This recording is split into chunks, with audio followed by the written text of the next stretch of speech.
Jesse, cue it up. Everybody in their places. It's time to go. Are we rolling? Yeah, we're rolling. Okay, let's get it done, everybody. Let's go. Hey, Ragan, how's my hair? Is it okay? Poxy, they can't see you. All right, come on, let's go. It's toots, people. Poxy, start on page 4. Get the Here we lines are. right this time. All right, I got 5, it this time, I swear. 4, 3. Come on. It's time for the Ghost of Hollywood.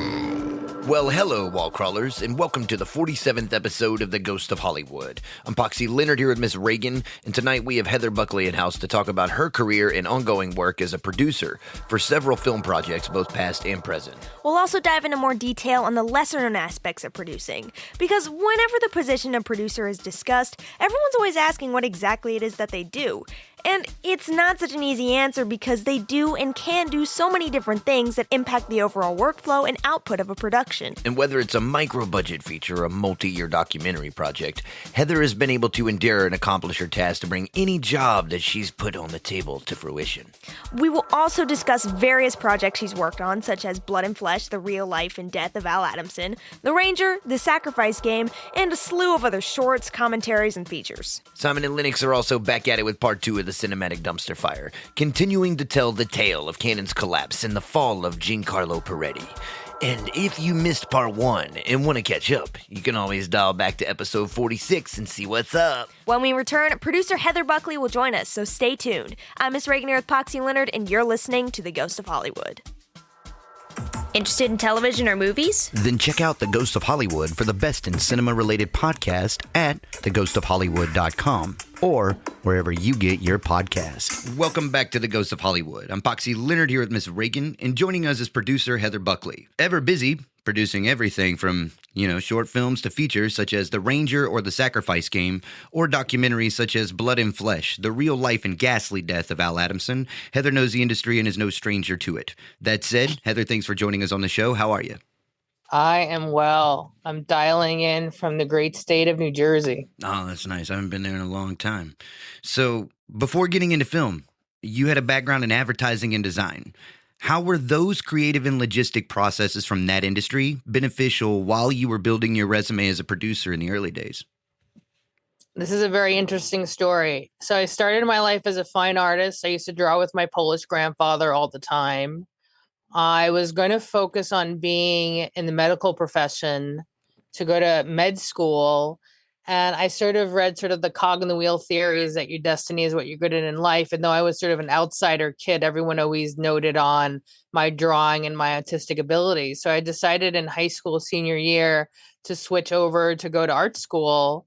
And my target was to go to University Arts. And my parents were like, pick other schools, other ideas. I got in as an illustrator, and I decided to change my major because it was very hard to find a job as an illustrator. I come from a working class family. So if you're going to school, you got to come out with a job, something called graphic design. Didn't know what it was, but actually my training at University Arts was the wax on, wax off, which allowed me to become a producer because a lot of it was like wall critique, talking about the art. All that stuff is going to teach you how to pitch, how to cognitively put together very complex projects, how to talk about what you need, how to express yourself. I also took a lot of arts criticism. And so writing about art and different ways of addressing it, which would bring me into my Dread Central and Fangoria writing, journalism. My years of being a horror film and buff and reading Fangoria magazine and making little, I still have them today. I have like these little collage books that have reviews in it and posters and things from the 90s, things from the early aughts. So that sort of set me up for my ability to work as a journalist. Then we're with like my very, I wouldn't say strict, but like there's like, it's a Gestalt Bauhaus way of teaching design. All and right. My professors went to Basel or they were from Yale, and they had a certain rigorous way of teaching it. So they would go they would give you a leaf. They wouldn't tell you what to do. Then someone would start drawing a leaf and they would yes. And it was a way of you figuring out how to problem solve and how to put these things together. And again, cognitively, how to put these complex, projects together. and how to make sure things telegraph, which then brings me into New York City advertising and design. And I did stuff for architecture. I did a little stuff for Architecture Magazine. I helped redesign interiors with my creative director that hired me. And I just worked in New York City for 13 years in places, in different sort of places, doing branding work, doing advertising work, coming with the big ideas. So what you're creating is your ability to pitch, your ability to work cross-disciplinary with different sort of skill sets, because when you're formally working with an advertising, you have to, it's like, here's a strategy. You're working with vertical leads, MBAs, so you have to talk a different language with them. Then you're working with your team, putting things together, then that's sort of like a creative strategic language. And then you're moving that through technology and then also dealing with the client. So you have that ability to sort of tailor your language and understand the values of people with different skill sets of what you're working with. Pitching is very important to do the type of producing that I'm doing. The written word was important to get into Dread Central and Fangoria. And while I was working in this field, there was this guy, Paul Nicolasi from Dread Central, who found me on MySpace. He then goes, we should be friends. He lives so nearby. I was like, oh, you should come visit. You know, I grew up in a place called Lawrence Harbor, though I'm from Jersey City, and he lived like 10 minutes away from me in that area. So we hung out. He was like, you should come meet Uncle Creepy at Dread Central. And when I did, I went to Texas. Uncle Creepy was like right for me. But little Heather knew back in time, because I have a library of Fangorias and old books and things like that. The reason 13-year-old Heather kept all this stuff is because I knew I was going to be a writer. So by doing that, because think about the line. So now you're a journalist and you're writing and you're amassing readership on people on social media. You have this ability to pitch, this ability to like work on complex, very expensive projects in a multi-dimensional kind of way. And you also know how to implement yourself, because when you're working in advertising, you're in a position of management, but also creative leadership, and you're also producing your own work. In this process, I'm also interested in working, though I can produce stuff myself, I could write and I could direct. There's a great joy in creating the supportive ecosystem for creative people to do their work, and also to see how they would do it. Because out of one creative brief, there would be all these different ideas, and then they would all work because they all matched brief. But to see different people's ideas and fingerprints and their auteur way of doing it is always very delightful and wonderful for me. And with Black Mansion, I wanted to create a supportive creative ecosystem that brought to me a certain sort of artist of all backgrounds and all cultures, so we can all make art together. I think there's a great drive within film industry for this creative collaboration. I have done this my entire life through working in advertising and design, because I work with my brilliant minds who are executive creative directors, the writers, the designers, the strategists, the MBAs. And then in journalism, it's the idea of like, I'm part of the audience. I'm looking at the audience. I'm finding like these great things to talk about. There's this great idea for sharing.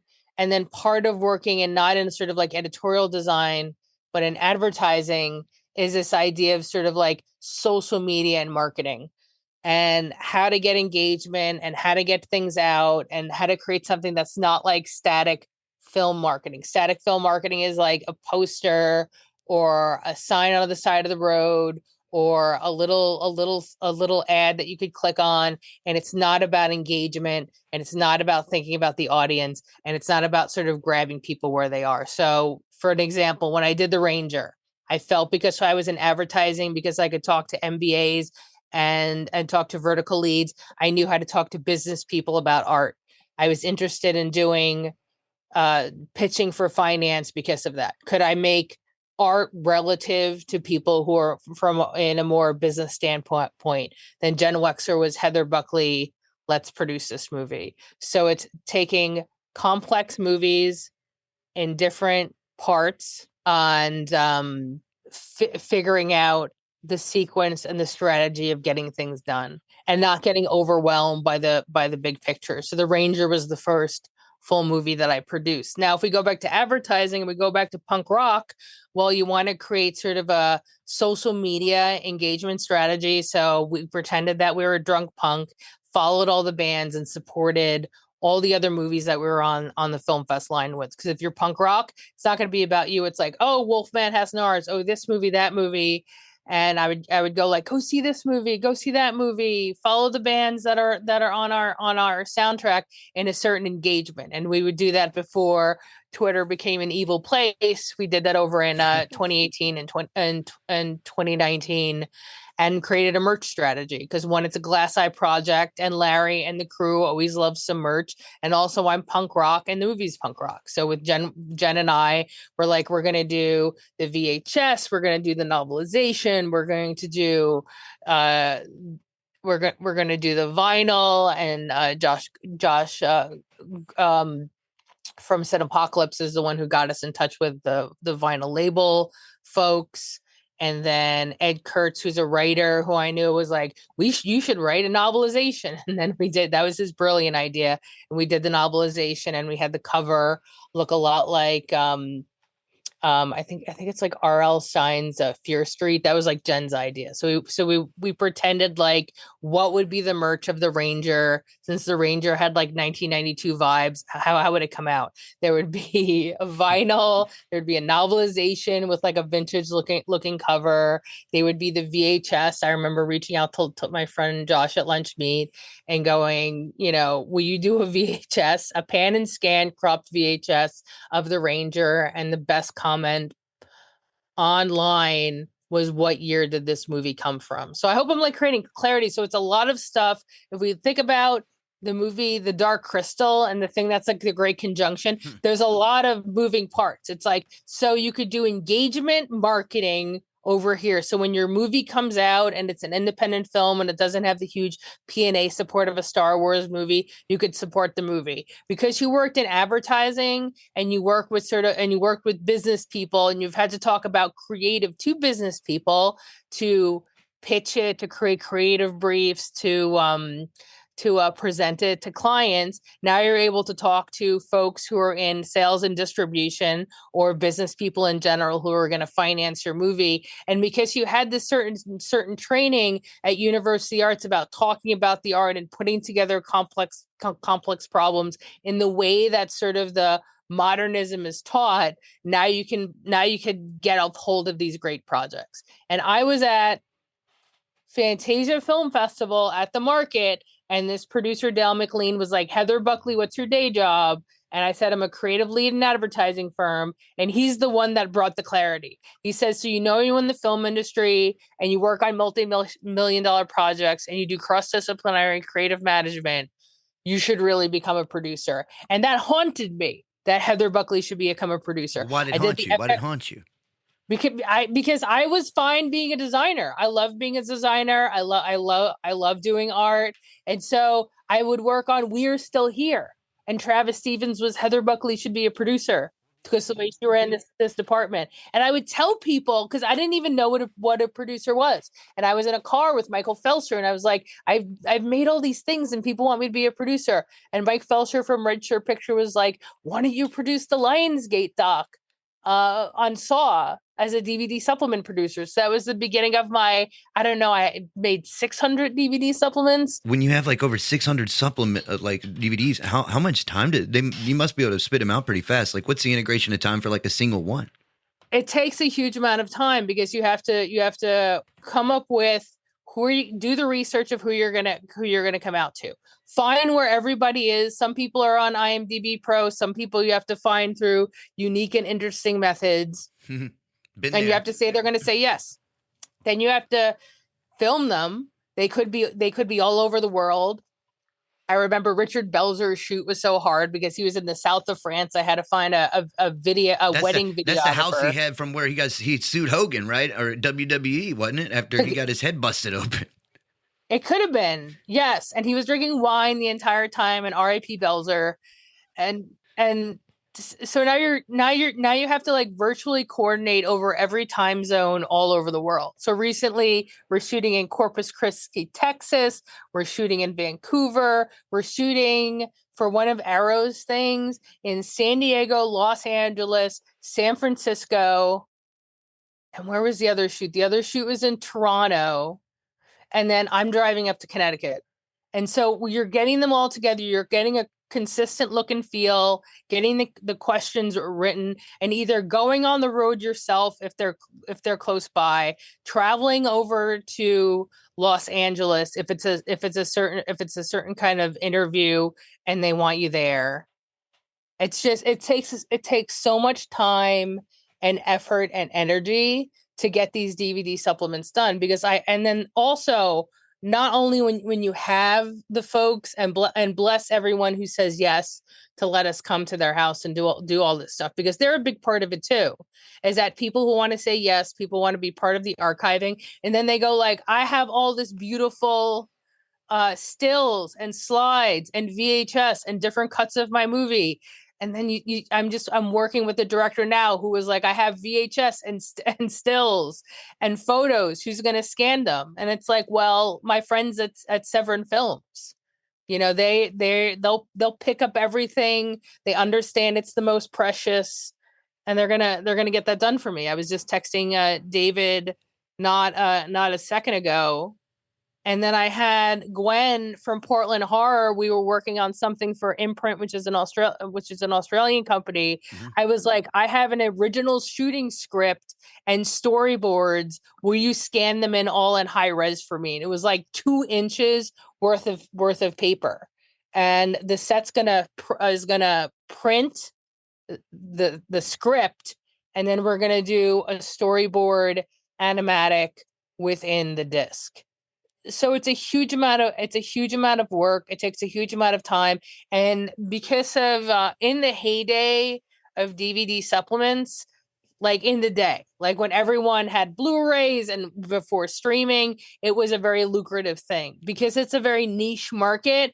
For me, you have to do volume of work to sort of make ends meet in this very, very expensive society. So I'm working on multiple projects at the same time, multiple clients at the same time, multiple shoots at the same time. So you need big spreadsheets, and it's, you know, very cool. You get to talk to your heroes. You get to make new friends. You get to hire crew all over the world. So think about my old job. It's like I was a creative lead I would hire a lot of designers and stuff like that I work for. So you're building teams. So I'm constantly building teams and working with teams all over the world. And what helps me, because I'm a feature film producer, and someone who loves and is such a film festival rat, when I need to shoot all over the world, I go to my friends in film festivals. It's like, who do you suggest here? Who do you suggest there? Because the best thing to do, because you're working with a very special kind of talent, is that you want to hire someone that someone else is vouched for. And I love when I have the money to do a beautiful 2-camera setup, short depth of field, to really, you know, to feel the environment, to be very high end. As I tell everybody, it's like, regardless of what we're shooting, in our hearts we're shooting for Criterion. I never worked for Criterion, but like within our hearts, we get B-roll, pull things off the shelf, flip through things whenever we can go to video instead of stills. I want that. My template is, there's this beautiful video of talking to the special effects guy from Elephant Man, and he's like sitting there in his chair. He's up like looking at his special effects, and on the table like these are the sketches and designs, and a lot of that, like, other than being stills, is B-roll, and he's either talking or you have voiceover in these sequences. And to me, that's sort of my most inspirational piece, not my own piece, but my own most inspirational piece of what I try to make these things look like. And I try to do, the Kino Lover loves like the hundreds of bullet points. When I can, I like to do sort of like these longer form multi-interview pieces. And for an Arrow, I recently did that with Dark City, and with my new Arrow project, we're gonna do that as well. And there's a lot of real fancy ILM greats in there, and so we're gonna get some really beautiful behind the scenes from them. And I'm very excited because I am a VFX and FX like nerd, like we all are as Fangorians and horror people. Like those are the heroes. And I know briefly we touched a bit on The Ranger, and I was curious. Now, you produced again for Jen on the 2023 film, The Sacrifice Game. So what was different about working on this project, and how has your relationship developed as director and producer since The Ranger in 2018? Oh my God. So while doing there's like an indie horror scene over in New York City. And when I was doing my journalism is how I met Larry, Jen, all the folks there. And I will always be honored that the first movie I ever made was working with Glass Eye and Under Glass Eye, working with Larry and Jen. We were friends. She had me read the script of The Ranger. I said, "How do you know that my asshole friends are like this movie?" And I just was interested in trying to get finance for it. And she was like, "Heather Buckley produced the movie, got into South by Southwest." While we were on our giant mission with the Ranger, she had me read Sacrifice Game.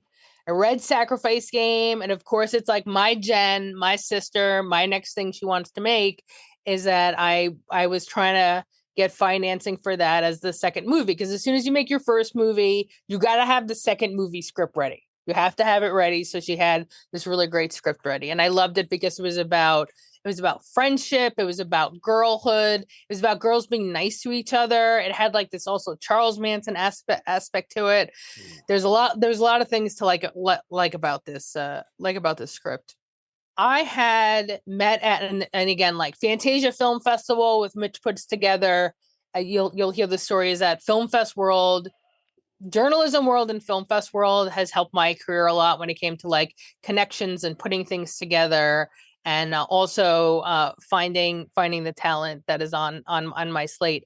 So when I was doing journalism over 10 years ago, my friend Albert had a movie at Fantasia that I interviewed him for Dread Central at the time, and we stayed friends for 10 years because I was wearing a Russian prison tattoo T-shirt, and he read the Cyrillic on it. Because because of his Bulgarian background. And he was always like, "Heather, we're going to make a movie together." And he was like Albert's focus, like amazing producer, but also like very interested in fundraising, very interested in EP work. So I gave Sacrifice Game to Albert. And then his partner was Phil, who I met at South by Southwest, and he's like, "Heather Buckley, we're gonna make a movie together." And they were able to help bring in finance. We were all able to bring in like Shudder, AMC, because we worked with them before, and they're friends of the family. And then one of the guys were able to get Red Sea Media involved, and sort of like through combining forces, creating Voltron, there was enough money to make this second movie, which is important when it comes to female filmmakers, because your first movie is made by everyone chipping in and free, and I'll give this to you to like get you moving. But like the second time, you've like used up all your favors, and so Jen was not only able to make her second movie as a director, but the budget was much bigger, and we shot it in Montreal and Oka Abbey. And for me, right now, like you're meeting me, the listeners in the world, working with me now and hearing how I talk now is exactly how I'm on set. So it doesn't really change. There's not a serious Heather Buckley. I'm always there with my motorcycle jacket and my Byhawk. So you just sort of like leave Jen alone. Jen knows what she's doing. She's produced all these films. She's an award-winning producer. Most Beautiful Island won the Palm d'Or at South by Southwest, which is an early Jen interaction with me because I'm an extra in that film, which is hilarious. All right. The camera pans, and I was at South by Southwest doing journalism, and everyone was like, "Are you in Most Beautiful Island?" And then like after it won, I saw they played it at the Alamo, the 35 millimeter. It's like, there I am. And Nice. like a lot of the New York City indie people, because we always chip in here in New York City. So like working with Jen, it's like whatever she needs, I give her options. I try to, like, from my creative director, art director stuff, is that it would be like sort of like method acting designing, is that you have to get in the mindset of the brand, of the client, of what's going on, and through like magical thinking, like pattern recognition. So you'll see so your creative brief and your brand, you'll create this world. So you have this architecture, but there are the pieces missing, and those pieces missing are sort of like what you're tasked to do, what your creative tasked to do. By knowing your client and knowing the brand so well and knowing the content, you're able to build those missing pieces. That is the puzzle. So when Jen was like, I need someone to do the design of the book, I could get her someone. If she needed someone like to do the beautiful weird music for the dance sequence, that's my noise musician friend Anton, and know who to ask and have the good graces that people will answer your call to action and your help, because that's also important too, is that in the film industry, you better be a nice, giving person that shows up for fans and peers, or they're not going to help you. So you have to be the type of person, but they're going to root for you as well. So that's what I mean. So it's like, there's like the story of me, but like when DVD supplement producing, it's like, no, it's like the people saying yes, the people being generous to go, here's my archival, and everyone pitching in, the crews that are all over the world that are shooting things simultaneously and want a big part of a bigger thing in archiving. When you're doing feature films, it's the same way, is that they want to be a part of the bigger vision. Well said, Heather. And it's time for a brief break here on The Ghost of Hollywood. I'm Poxy Leonard with Miss Ragan, and we are speaking with producer Heather Buckley about her ongoing career and work in the film industry. Simon and Lennox are going to take over really quick after these messages to continue as they go into a part 2 on the cinematic dumpster fires, right? Carrying over from last episode. So they're going to keep telling us that disastrous tale of Canon Pictures and the MGM-UA merger and all that wild stuff that took place in the early 1990s. And then after that, we'll be back with Heather to continue our conversation. So stay tuned. You are listening to The Ghost of Hollywood. When it comes to making movies, anything can go wrong. And tonight we're here to discuss that on the Cinematic Dumpster Fire. What's up, everybody? This is Simon here with my man Lennox, and it's time to continue our tale we left off with on the last episode in another special segment of the Cinematic Dumpster Fire. And if you didn't tune into the last episode, let's roll back a few paces to catch you up. In episode 46, I discussed the film Braddock, which was the third installment to Chuck Norris' Missing in Action franchise that was owned by Canon. To be brief, the film suffered from severe financial strains Canon was facing at the time, which led to their takeover by a man named Giancarlo Peretti, and that's where we left off. And it's where we begin here tonight. However, this story is rather financially extensive, which can either be boring or confusing if we don't present it to you correctly. So hopefully, me and Cy find a balance between information and entertainment as we untangle one of 20th century Hollywood's most tangled webs. Alright, so the story from the initial Canon collapse picks up with its purchase by a businessman named Giancarlo Peretti. And while Peretti had a sleazy history in finance, surprise surprise, it hadn't inhibited his overall ambitions and actions using financial leverage tactics and tools to achieve his goals. So, when he showed up at Canon trying to pitch a film and saw their financial turmoil, he capitalized on it. So, Peretti buys what's left of Canon in late 1988, rebranding it to Pathé Communications as a part of an effort to purchase the Pathé studio in France, which was blocked by the French regulators after they smelled smoke permeating from Peretti's past. However, while he was prevented from a complete takeover of Pathé, he paid $160 million for the 1,500 European theaters, seizing control of about 47% of the company. Fast forward to 1990, and now things get real, as Peretti makes a move on MGM-UA, selling his stake in the French theater chain operated by Pathé, and ending his fight with the French regulators to use funds to finance this new acquisition deal. Since the agreement was for Peretti to acquire MGM-UA for nearly $1.3 billion, he was still well short of his financing structure needs to close the deal. enter Time Warner, who negotiates a $650 million licensing deal with Peretti, which secures half of the debt in the acquisition and provides the confidence needed for the Dutch arm of Credit Lyonnais to fund the purchase. And even though the deal eventually went through and Peretti would take MGM, the Time Warner play got nasty after Peretti was unable to finance the conditions of their terms for the licensing deal. In addition, he also double sold the licensing rights, which caused Time Warner to adjust funding to $125 million, leaving Credit Lyonnais to finance $751 million. And then there are the Italian banks, which actually finance another $161 million on MGM's credit, which essentially acts like a guarantee. At this point, the entire deal is chaos. Once Peretti uses MGM's own contracts for acquisitions cash to meet the full amount, which puts about $561 million of the deal price funded by borrowing against MGM's own assets, the deal, I think at least, is finally done. And of course, all of this, and the quick-to-follow corruption at MGM under Peretti, stirs the SEC to open the formal investigation, which slowly and steadily unveils the elaborate equity lie Peretti has put together to close the MGM UA deal.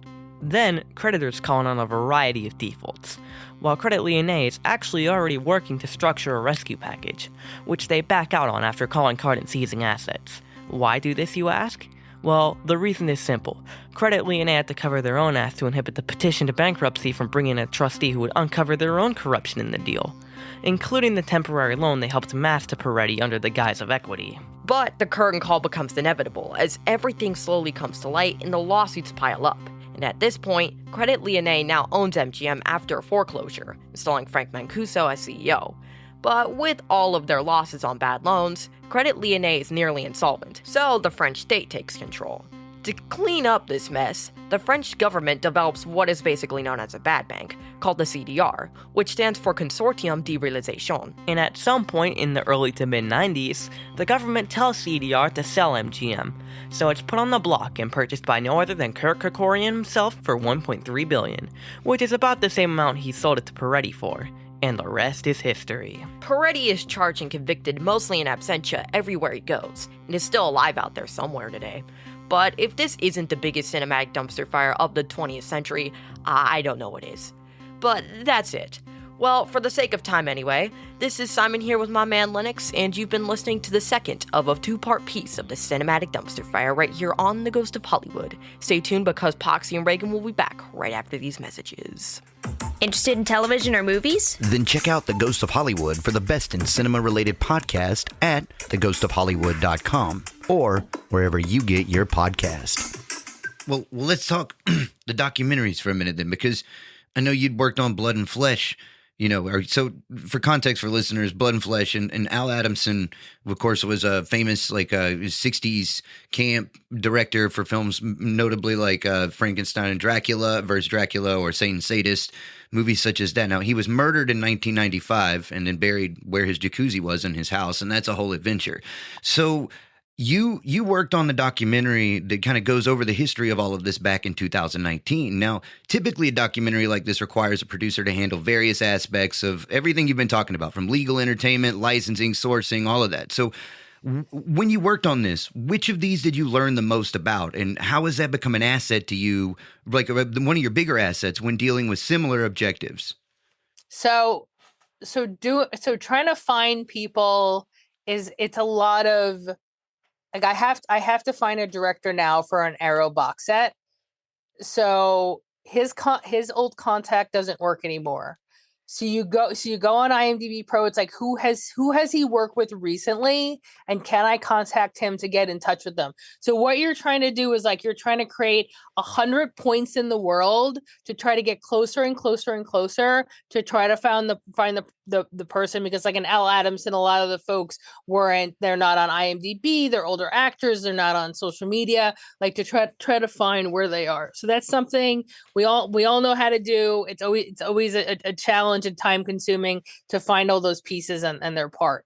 When we were doing the process, because this is also like a beloved David Gregory project from Severin, it came up, do we want to interview the person that killed Al Adamson? And I myself have always wanted to do true crime producing as a punk rocker. As a punk rocker myself, I'm wearing my Ed Gein Jeffrey Dahmer hoodie my friend Christina Ward from Feral House gave me. And it's like, I'm going to figure out how to do it. So California has a law because of all the famous killers out there. You just can't pull someone out of lineup to interview them. So there's no ability to do that unless you go on the 800 number and you do the interview over the phone, which is all recorded and stuff like that. And sometimes it's hard to get in touch with. The true crime producing I learned we learned that California, very hard. I sent Enrique Trivia over there, who is his arresting officer, to talk to Fred Fulford. So he was in for the interview. It took me 3.5 years to Fred to call me back on the prison 800 line to say that he wanted to do it. 3.5 years? Wow. Yeah. And then that's how long we took to do the doc, and David was working on it even longer than that. 3.5 years is sort of when he tapped me on my shoulder to work on it. And then I worked with over social media and through a trap phone is how we interviewed Fred Fulford on the phone. I asked my friend Phil, who's an audio sound guy, have him come over with his boom. I had a Zoom mic, and we interviewed Fred over the phone. So what I learned was that California can't interview someone directly, though you can through strange means, and that's the way you do get an interview in a California prison that way. It is incredibly harrowing to do it this way because you're having people on the inside coordinate you via social media. So what I tell people is do not true crime produce from your own home. Do not do it. Do not send, the incarcerated your personal home phone number and address. And that when you watch your A&E programs, there's like a lot of people involved. Like, how do you talk to someone in this background? How do you talk to the incarcerated? There's like psychological people to bring you down because you just talked about disturbing things. I at some point like called up his ex-wife, who was bawling on the phone with me that it's like, since Fred is locked away, the son died, and there's a lot of these emotional things. And so you also learn is that unlike when you're booking talent with like famous folks or people working in the film industry, you're dealing with people and people's lives, and it's a much more serious thing to deal with. So when John Waters asked me to interview Amy Locane at Editing Bandit Facility in New Jersey, I knew how to do it because I said, listen, I interviewed Fred in prison, and it was a much more difficult process. But I knew when I did that for the Crybaby release, I knew who to go after in the prison, who to ask. Usually there's a PR person that talks to the warden. That's your point person. They were very easy to deal with. New Jersey doesn't have that law, so we rolled in. I think she was in minimum security at the time, and they check you. They check all the cases, and we were able to do the interview in that way because I learned those steps of how to do a prison interview. So this is the roundabout way to go. I knew how to shoot in prisons because of the Al Adamson doc. That is what I learned the most. Now, you've worked extensively producing commentary for Kino Lorber releases. What kind of preparations do you have for these projects? Now, for instance, what was your approach to shaping Last Days Making Pasolini and leading the conversation with Abel Ferrara and Willem Dafoe? So as someone who's in Jersey, I've seen Abel Ferrara do interviews all the time. How did this originally start? Because I did two things. Because I did the DVD for that, and then also I did the live Q&A at Metrograph for Pasolini, because I knew that Abel likes to engage with the audience. I knew when I was doing the Metrograph Q&A that he would sort of be really funny, kind of like a ball buster. And the first question I asked him was like, Abel, what is your favorite Pasolini film? He was like, that's a stupid question. I'm not going to answer that question. But I like Sicilian Irish ball busting father from Jersey City. Like, this does not faze me. And I was like, and I know he likes to ask answers of the audience when he does Q&As, because many years ago with my friend Scooter, we saw Bad Lieutenant, and what he does is that he sits in the audience and he turns around and go, what do you think about the film? And then he's the one who moderates. So there's like a real fun back and forth for that. The original Q&A came up this way. When I was working on the Shout Factory disc, the Thing disc, considered the greatest home video release of all time, Nice. there was a question from Michael Felcher, who's going to interview Don Carpenter? And I took that to be very literal. And I was like, well, Mick Garris. Of course, we're going to have our friend Mick Garris interview. Well, why Mick? Why Mick? Don Carpenter. Well, because sometimes John Carpenter has a certain disposition, and Mick Garris is the nicest man in the entire world. And I just thought that could set the tone for a very fun interview. All right, that makes sense. Exactly. So you see in the interview that they have a great conversation. It's very fun. So I'm glad that I made that choice for Mr. McGarris to do. And Mick's been a big help behind the scenes for a lot of projects for me, and he's always available if I sort of need some help down the line. So we did an in conversation of them talking, 2 camera setup the first time I did that. So there was an idea with other projects that I had about doing 2 and 3 camera setups of in-person conversations. And I thought we had Willem and we have Abel. It just made sense to me. It's like, have them talk about their love of Pasolini, and then have them talk about making the movie. And I had my friend Jacqueline Castell on one camera. She's the director of My Animal.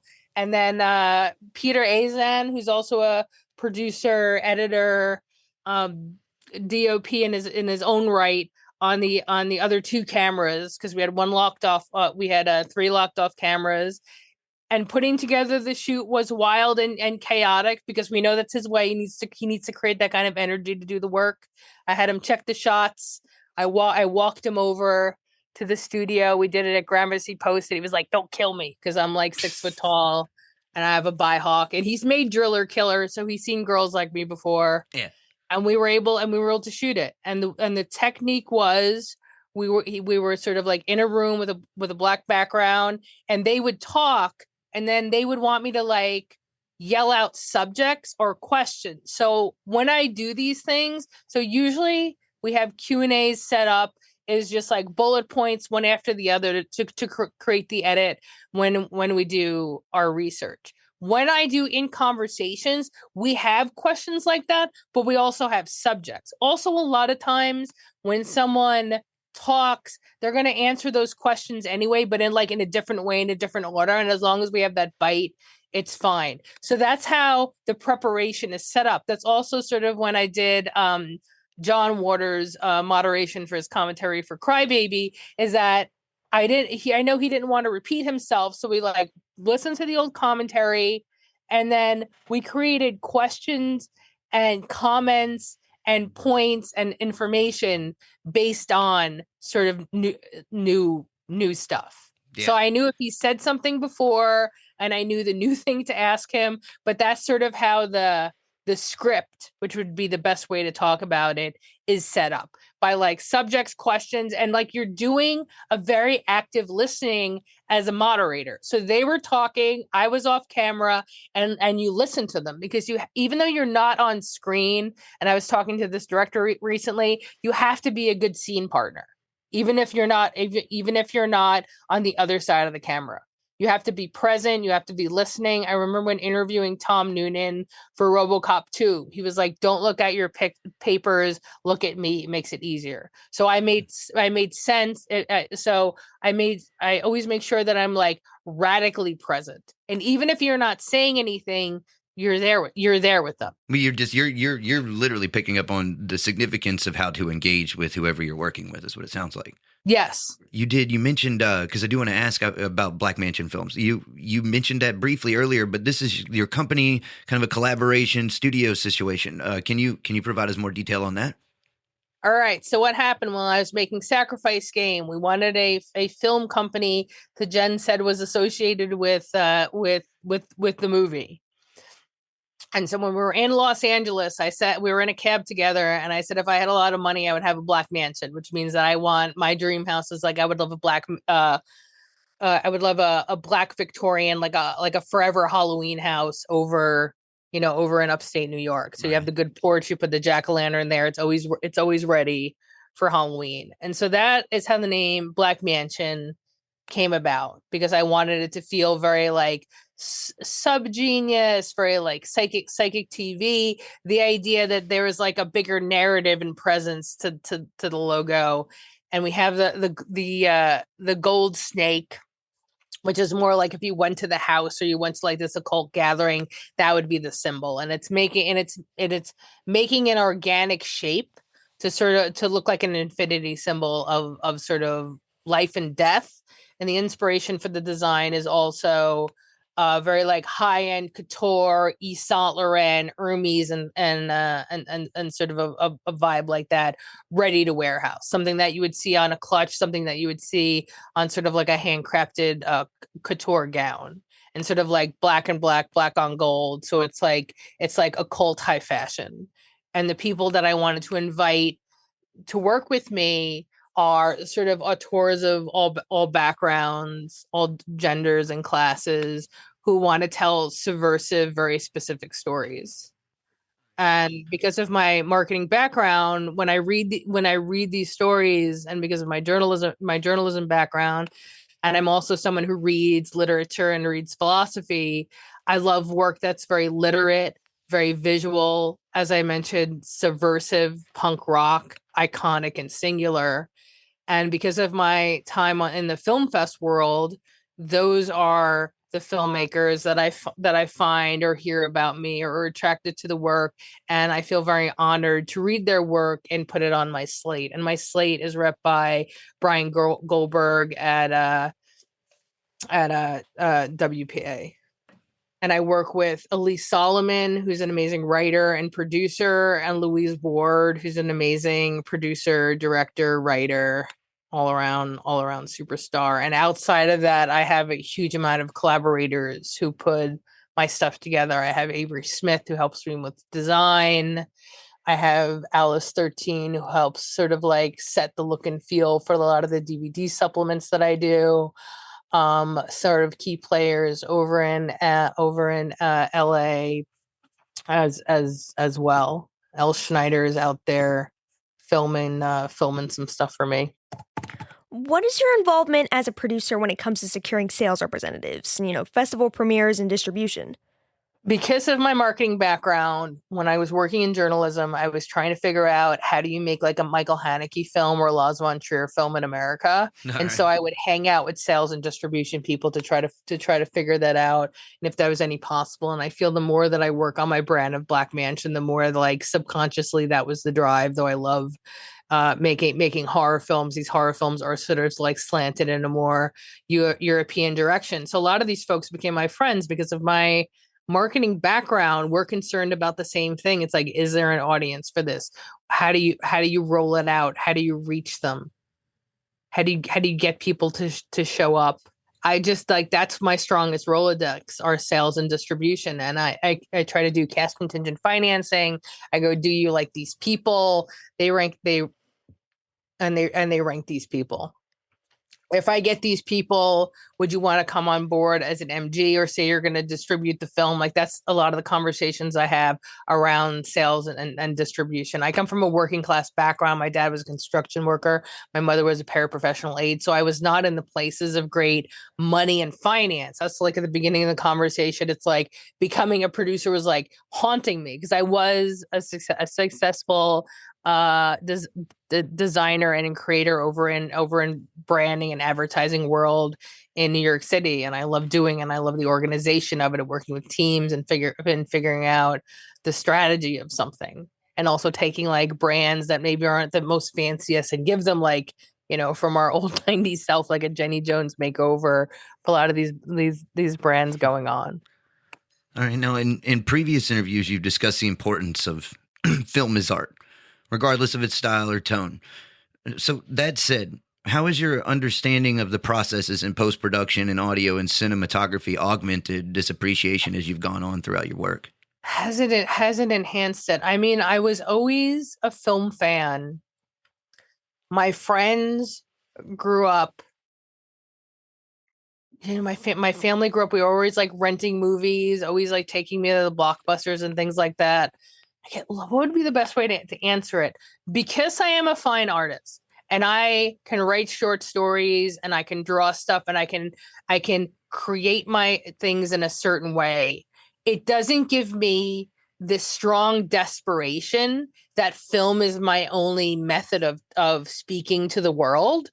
And because it is not my only method of speaking to the world, I feel it gives me the freedom for Black Mansion and my co-conspirators to find a place within film world.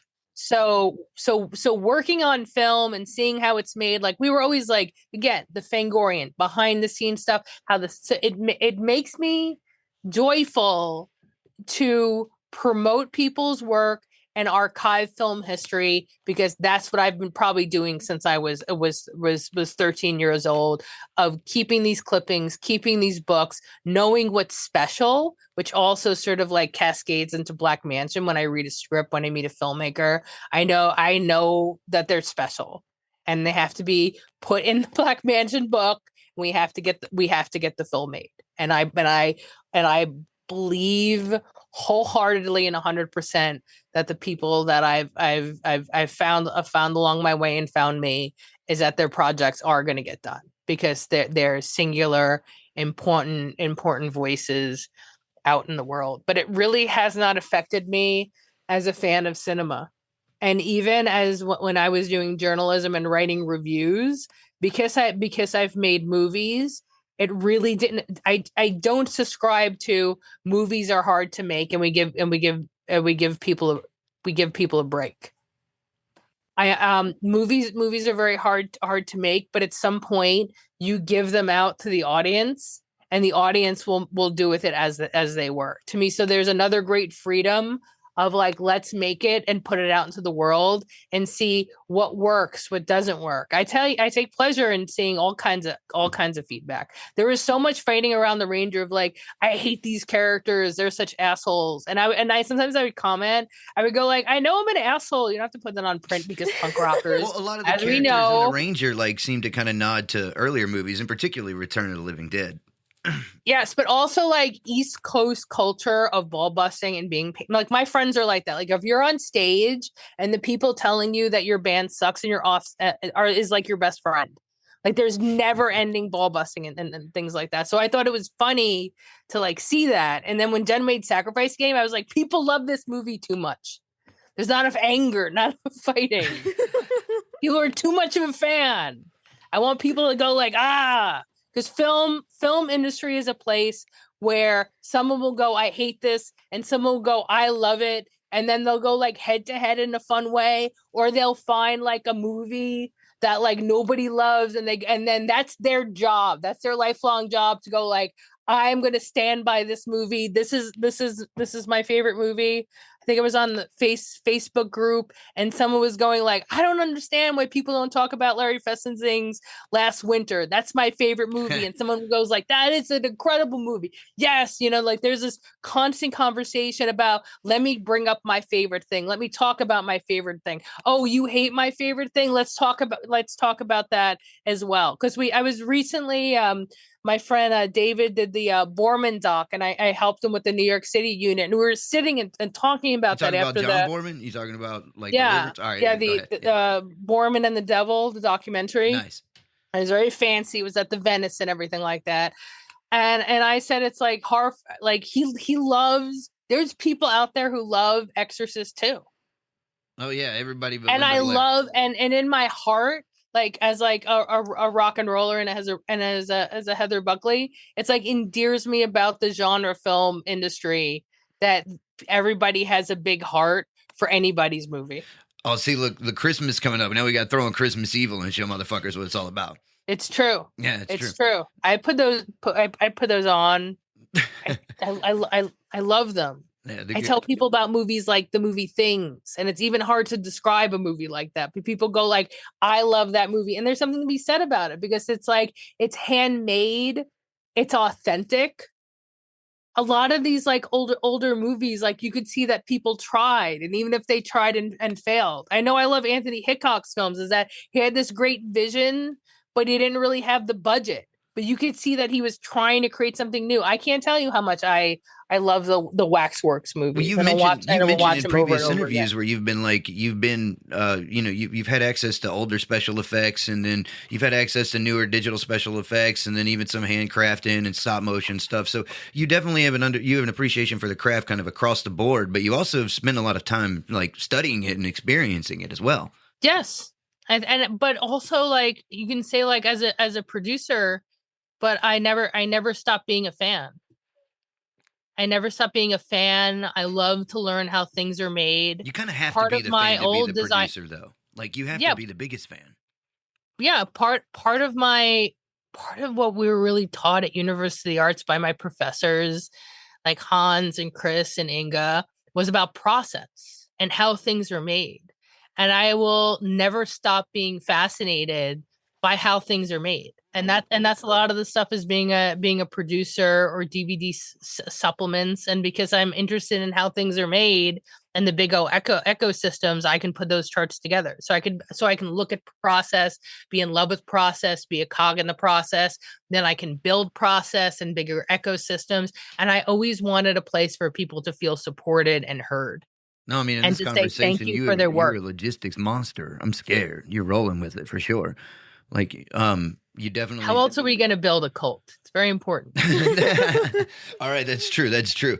Mount Carmel, look out. No. That said, before we go, we appreciate you taking the time. Now, one more question. This one's a little more open-ended, but what advice do you have for other young producers out there just getting into the game? I mean, it's very hard because in independent film world, it is. I'm going to give the most practical advice. In independent film, and certainly now, it is hard to make it a career because we're the first person that they ask to waive our fee. We work for years and years to get things financed, and maybe we're going to get our line budget to sustain us for 1 year. And there is hardly any idea of back end. So it is okay while you're working on your dream of being an independent producer to have a side job.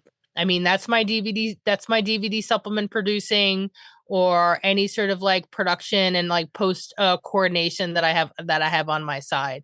Don't feel you're like don't feel that you're like a failure. Don't feel it's like I'm not doing good as a producer because I have to have my day job. That's the way that it is until we really figure out the distribution model to make these films financially secure again. And I want to tell you, myself and all my friends, that's all we talk about day and night is like distribution and getting money for this. And I love a road show, like an old school road show, but I just don't think that's the solution for a lot of films to like get their financing done. Because again, as my blue collar background, I treat producing as a job, and the idea of like and job creation. So I work, I get paid for my fee. I want the writer, director, I want them to get a legitimate fee. I love that this movie helps them like pay rent and food and move on in the world. And so I think there's like a different mentality of like, we're all doing this together because it's fun. It's fun to make film, but I do look at it and take on the challenge of it being a survivable medium and a real career. So that would be my best advice. Don't be sad that you have to have another job or other jobs on the side as you're working on the dream. The distribution cycle has been sort of broken for a long time once we move to streaming, and hopefully we figure it out so people can say like, my career as a producer, my career as a writer, my career as a director, because there's an ecosystem that supports us to make a living from this. Very well said. Heather Buckley, everyone.